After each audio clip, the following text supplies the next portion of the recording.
Hello students, इस video lecture में हम रिफ्रैक्शन ऑफ लाइट को ही कंटिन्यू कर रहे हैं और इस वीडियो में हम डिस्कस करेंगे refraction through multiple slab and real and apparent है। तो देखिए बेटा, रिफ्रैक्शन थ्रू मल्टीपल स्लैब।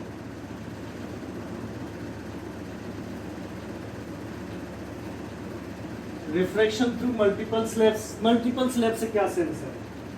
जैसे मान लीजिए ये एक स्लैब है, ये बाटर की है, बाटर स्लैब। इसके नीचे एक ग्लास है, इसके नीचे ये एयर है, एयर। ये क्या था? वाटर। और ये ग्लास, और इससे ऊपर क्या है? एयर। तो 4 स्लैब हो गई, एयर, वाटर, ग्लास, एयर। तो इन स्लैब्स के थ्रू रिफ्रैक्शन देखें तो एक बार आइडिया है आपको। वैसे एयर क्या है? रेयर मीडियम, फिर उसके बाद डेंसर, फिर उससे भी ज़्यादा डेंसर, फिर रेयर मीडियम आ गया। तो ये अलग अलग स्लैब्स के नेचर है। मान लीजिए यहाँ पे ये नॉर्मल डाल दूं मैं यहाँ, और ये रे आ रही है इंसिडेंट रे। इंसिडेंट रे हो गई और रेयर से डेंसर में जा रही है तो नॉर्मल की तरफ बेंड होगी। फिर यहाँ पे मैंने एक स्लैब नॉर्मल डाल दिया। ये भी क्या हो रहा है? रेयर से डेंसर में जा रहा है, तब भी ये नॉर्मल की तरफ बेंड होगी निश्चित रूप से। फिर यहाँ पे मैंने नॉर्मल डाल दिया। अब ये क्या होगा? नॉर्मल से दूर हटेगी रे, तो ये एयर में आ गई। तो इसका मतलब है ये वाली रे और ये रे दोनों कैसी होंगी? पैरेलल होंगी, एक ही फ्रीक्वेंसी पे, एक ही दोनों मीडियम में एक ही स्पीड रहेगी इनकी। तो दोनों कैसी हो जाएंगी? पैरेलल हो जाएंगी, ये रे और ये। मान लीजिए ये एंगल आई है और ये वाला आप R1 कह दीजिए, तो डेफिनेटली ये भी R1 होगा क्योंकि ऑल्टरनेट एंगल है। ये वाला एंगल आप R2 मान लो, तो ये भी क्या होगा? R2, again alternate angle. और मैं क्या बता रहा था? ये दोनों रे कैसी हो गई? पैरेलल हो गई, तो ये अगेन क्या होगा? I हो जाएगा। डायग्राम समझ में आ गया होगा। तो पहला पॉइंट आ गया, when light pass from air to water, air से वाटर में जा रही है, तो स्नेल से लगा दो इसमें साइन आई अपॉन साइन R1 बराबर क्या होगा?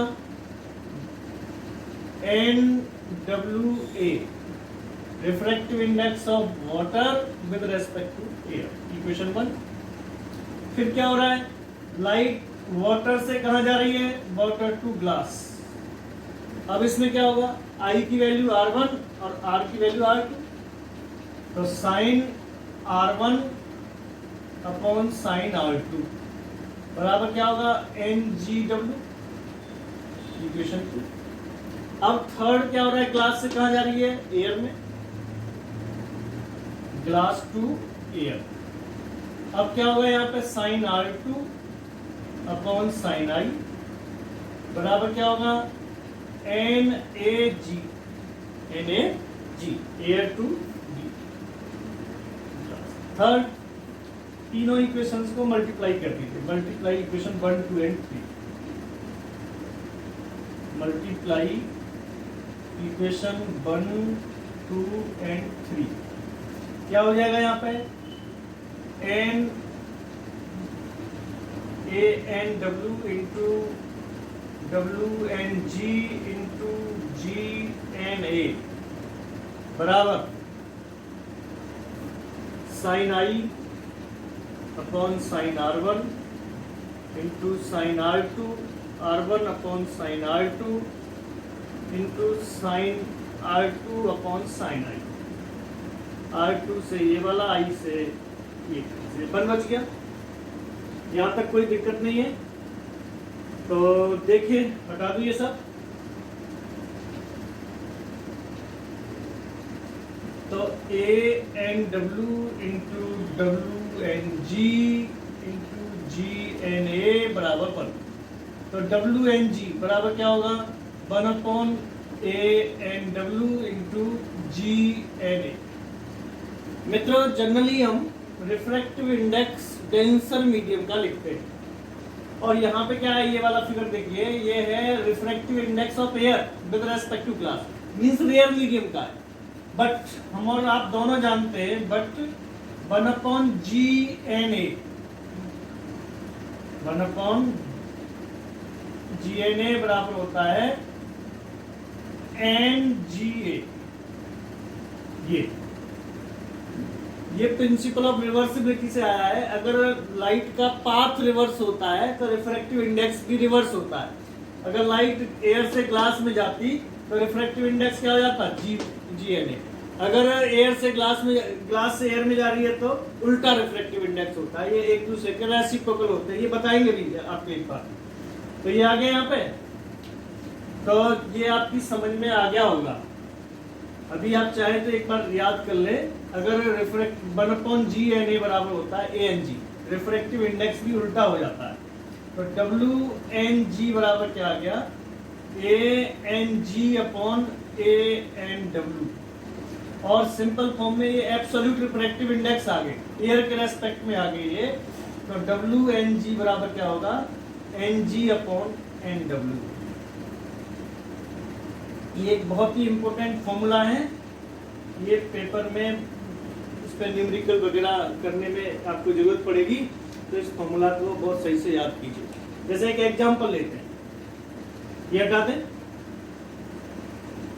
मैं आपसे कहूं रिफ्रैक्टिव इंडेक्स ऑफ वाटर दे रखा है में 4/3,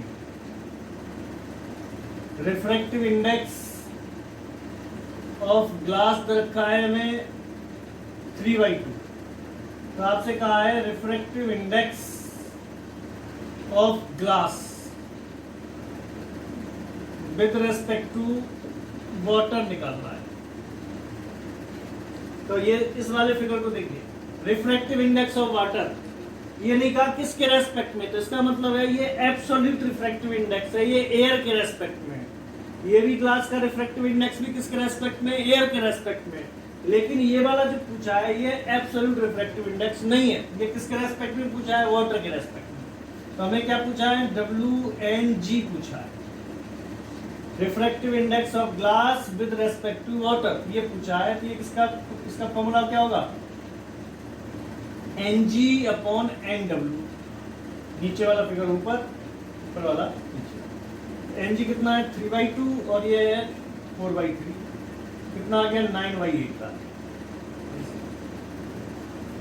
तो इस फॉर्मूले की आपको बार बार जरूरत पड़ेगी, तो इसलिए आप इसे सही से संभाल के रखिए, सही से याद करके रखिए। तो ये था रिफ्रैक्शन थ्रू मल्टीपल स्लैब, समझ में आ गया होगा। ओके।